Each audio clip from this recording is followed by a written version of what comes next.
जो बात मैं आपको बता रहा हूं वो मैं अपने मन से नहीं बता रहा हूं, भारतीय कुछ अखबारों का सोर्स दिखा रहा हूं, उनमें हिंदी का सोर्स दिखा रहा हूं ताकि जो जाहिल अंधभक्त हैं वो कम से कम पढ़ सकें। चाइना की टक्कर हम ले ही नहीं सकते। सिर्फ आप टाइटल पढ़ लीजिए, इंडिया चाइना ISR गैप बहुत ज्यादा है भाई, गैप बहुत ज्यादा है। चीन के पास LAC पर 300 सैटेलाइट का चक्रव्यूह है, भारत के पास सिर्फ 15। किल चेन कैसे टूटेगा? चीन ने इंटेलिजेंस, सर्विलांस और टोही क्षमता के लिए 300 सैटेलाइट बनाए हैं और भारत के पास सिर्फ 15 सैटेलाइट हैं। और जो वैज्ञानिक हैं वो जब भूख हड़ताल पर बैठते हैं तो तुम्हारा मोदी उसे भैया भीड़ से किडनैप करवा लेता है, अस्पताल में बंद कर देता है जैसे जेल हो। भैया जहां पूरी दुनिया में छाती पीटते हैं, हाँ भाई हमारा, हाँ अरे भाई यहां हिंदू मुसलमान से फुर्सत मिले तभी तो हम विज्ञान पर ध्यान दें, सैटेलाइट पर ध्यान दें। चाइना के पास 300 सैटेलाइट, हमारे पास 15। यह बात इंडियन गवर्नमेंट को अच्छे से मालूम है, लेकिन बात वही है, सवाल मैंने कर दिया है तो अब मैं देशभक्त कहाँ हूं? अब तो मैं गद्दार हो गया भाई। सलाम, नमस्ते, सत श्री अकाल। मैं हूं रजा और आप देख रहे हैं रजाग्राफी का अंतरराष्ट्रीय प्राइम टाइम शो। एक वीडियो के अंदर दुनिया की तमाम बड़ी बड़ी खबर आपके सामने। भारत की सबसे बड़ी ताकत फिलहाल क्या है? दिमाग लगाइए। अंडुए? अरे सही जवाब दो। क्या? हाँ, S-400, वो भी जो हमारा नहीं है, रूस का है। S-400 ने ऑपरेशन सिंदूर में हमारी कितनी मदद की थी आपको याद है? वो अलग बात है, कोई डर गया था तो हम सुहागरात नहीं मना पाए, ऑपरेशन सिंदूर ही करके चुप रह गए। अब S-400 की ताकत चाइना ने देखी, अब उसने हमारे S-400 को मार गिराने वाली क्षमता वाली मिसाइल का टेस्ट किया है। उसके चंद वीडियोस हैं। चीनी सेना का रॉकेट भारत के S-400 सिस्टम को तबाह कर सकता है। यूक्रेन की राह पर PLA या माइंड गेम, ये एक बड़ा सवाल है। चाइना ऐसे रॉकेट, ऐसे हथियार बना रहा है जिससे वो S-400 को तबाह कर सकता है। मेरे दोस्तों, यहां CJP करते रहे, वहां बेचारे CJP वाले उम्मीद लगा रहे थे कि हम होंगे कामयाब, हम होंगे कामयाब। भाई जहां भगत सिंह का नारा लगाने पर तुमको आतंकी कह दिया जाता है, सब कुछ उल्टा है। यहां सरकार से सवाल बस मत करो। जहां इनकलाब जिंदाबाद का नारा लगा दिया जाता है तो सालों को लगता है कि ये गद्दार नारा लगा रहे हैं। उनकी गलती नहीं है भाई, उनका साइड देखो ना, वो अंग्रेजों की तरफ रहे हैं। उनके माँ बाप भारत की आज़ादी के खिलाफ थे, अंग्रेजों के आगे तोहफा कबूल करवाते थे। अब उन्होंने ना आज़ादी की लड़ाई लड़ी, ना आज उनके बच्चे आज़ादी की लड़ाई लड़ रहे हैं। कल लड़े थे गोरों से, आज लड़ रहे हैं हम चोरों से। यानी आज जो देशभक्त है वो गद्दार कहलाएगा, जो गद्दार है वो देशभक्त कहलाएगा। अब लीजिए सबूत रख रहा हूं आपके सामने, दैनिक भास्कर की रिपोर्ट। भारत के सबसे बड़े न्यूक्लियर पावर प्लांट का डेटा लीक हो गया है। हैकर्स ने कंट्रोल रूम का लेआउट ही लीक कर दिया है। सप्लायर्स की लिस्ट डार्क वेब पर अपलोड कर दी है। अब मोदी सरकार के पास सबसे बड़ी ताकत क्या है? मोदी सरकार इसको जवाब ऐसे देगी कि उस वेबसाइट को इंडिया में ब्लॉक कर देगी। ला ला ला ला ला अलादीन अलाए, पता ही नहीं चलेगा, दुनिया देखेगी। हमारे न्यूक्लियर पावर प्लांट के प्लान को दुनिया देखेगी, बस हम नहीं देख पाएंगे। सरकार कहेगी बस ये जीत गए हम। इस मोदी सरकार ने कितना बेवकूफ बनाया है आप सोच नहीं सकते। रेल मंत्री है कि रील मंत्री है, आज पल्ले ही नहीं पड़ रहा है। भाई जापान के, रिपोर्ट देख लो, जापान के जो मंत्री हैं बुरी तरह से नाराज हो गए हैं। Indian bullet train project late होने की वजह से जापान के पूर्व मंत्री नाराज हो गए हैं। कहा हमने मेहनत की लेकिन भारत के मंत्री का रवैया खराब है और वादों और शर्तों से पलट गए हैं। भारत का कौन सा नेता है? असदुद्दीन ओवैसी हैं? किसे कह रहा है ये आदमी? पलटू कौन है? बकौल जापान के धोखेबाज कौन है? नेहरू हैं? देखिए बयान अब आपके सामने। भारत की तरफ से इस प्रोजेक्ट को संभाल रहे मंत्री का रवैया बहुत ही खराब था। जब सबसे बड़े अधिकारी का ही ऐसा बर्ताव हो तो कोई ढंग की बातचीत हो ही नहीं सकती। जापान के पूर्व मंत्री ने कहा है यहां रेल मंत्री को रील बनाने से फुर्सत हो तब ना बातें करवा लो माइक पे आके। अब इनके पास बातें भी नहीं है। देश में चल क्या रहा है? जौहर यूनिवर्सिटी तोड़ी जा रही है, प्रधान साहब इस्तीफा दे नहीं रहे हैं, पेपर लीक होने से ये रोक नहीं पा रहे हैं। अब तुम कर क्या पा रहे हो भाई?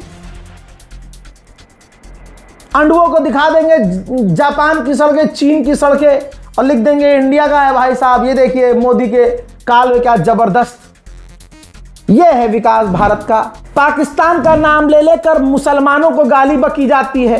हिंदू समुदाय का एक जो भाजपाई सड़ा हुआ अंग है भाई, सीजेपी में आपने ऐसे लोगों को देख लिया ना, वहां मुसलमानों का कोई मैटर नहीं था, लेकिन उन्होंने भी सीजेपी वालों को, छात्रों को गद्दार कह दिया।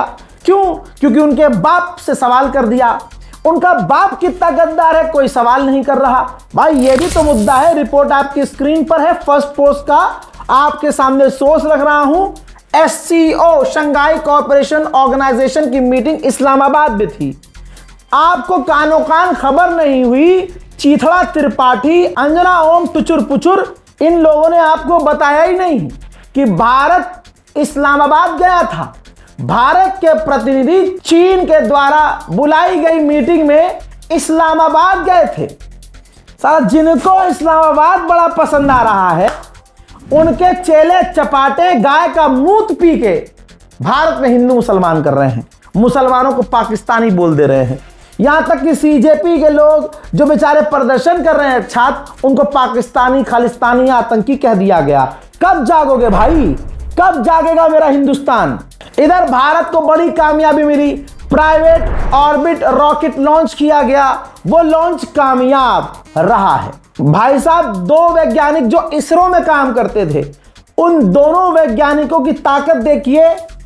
इसरो में पूरी ताकत नहीं थी, उनमें कितनी ताकत थी। दो वैज्ञानिक अलग हुए, अपना प्रोजेक्ट शुरू किया अपने अकेले दम पर। भाई ऑर्बिटल रॉकेट प्राइवेटली लॉन्च कर दिया। इसके बाद भारत पूरी दुनिया का तीसरा देश बन चुका है जो प्राइवेटली ऑर्बिट लॉन्च कर चुका है। सोचिए, जो काम एक संगठन करता है, दो वैज्ञानिकों ने अपने दम पर करके दिखा दिया है। 80 साल बाद, यानी वर्ल्ड वॉर 2 के बाद पहली बार जापान अपनी खुद की खुफिया संगठन बना रहा है, जैसे CIA, मोसाद, अलाना फलाना धमाका। अब सुनिए, पाकिस्तान बहुत करते हैं ना जितने मोदड़ी के हैं। सुनो मोदड़ी वालों, पाकिस्तान को 5th जनरेशन का J-35 चाइना सौंपने वाला है। तुम्हारा बाप मुल्क को इतना पीछे ले जा चुका है कि हमारे पास 5th जनरेशन का फाइटर जेट अभी है ही नहीं। ना तुम्हारे बाप में औकात है कि किसी से 5th जनरेशन का फाइटर जेट ले लिया हो। करते रहो।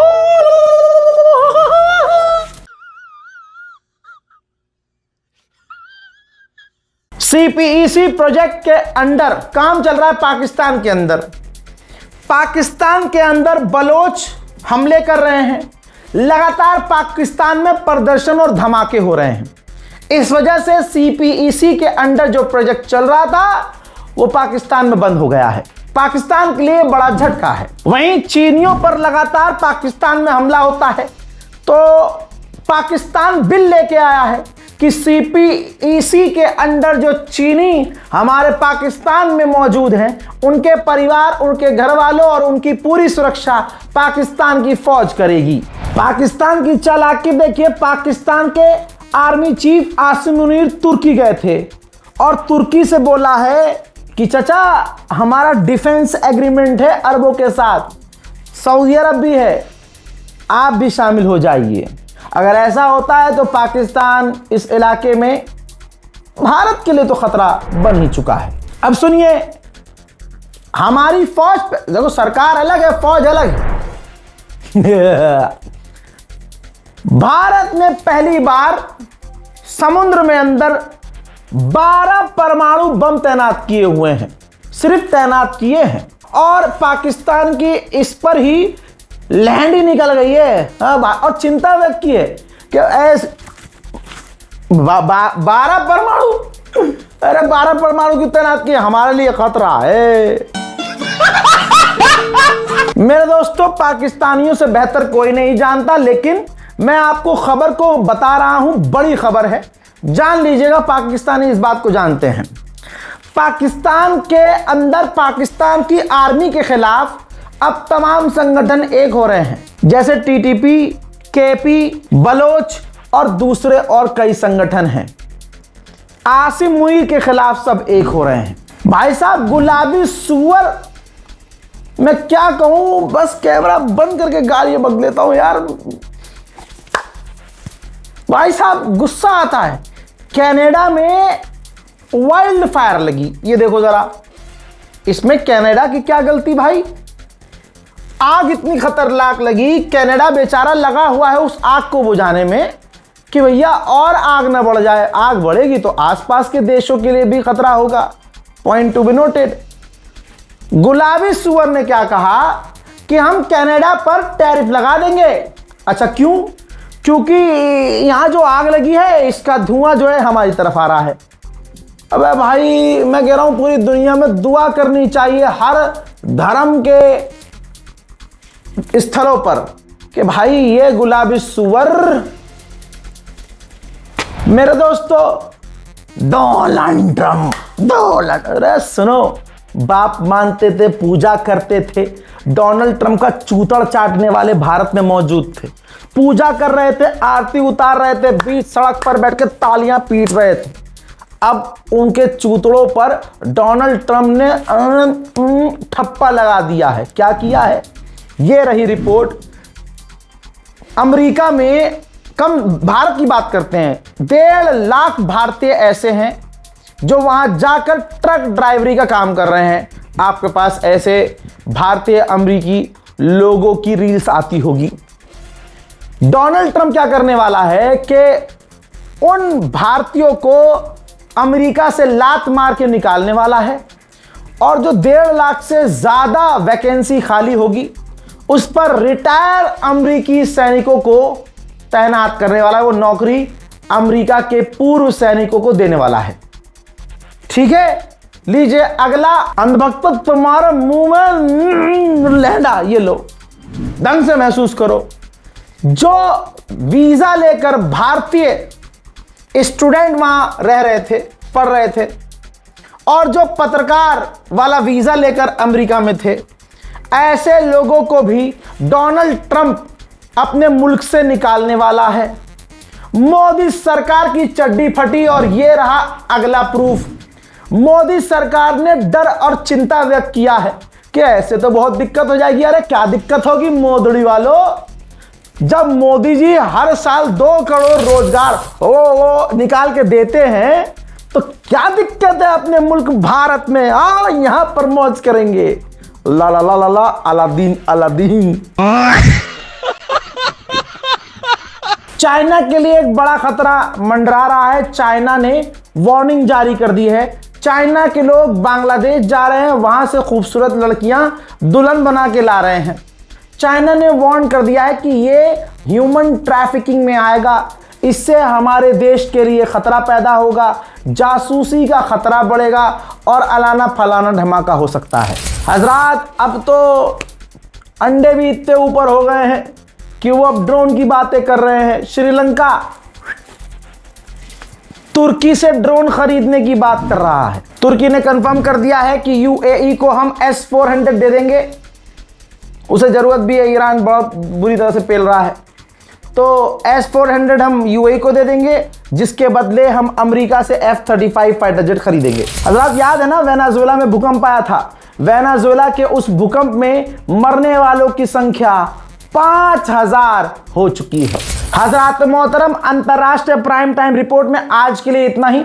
इस रिपोर्ट को शेयर कीजिए, दुआओं में याद रखिए, चैनल को सब्सक्राइब कीजिए। जय हिंद।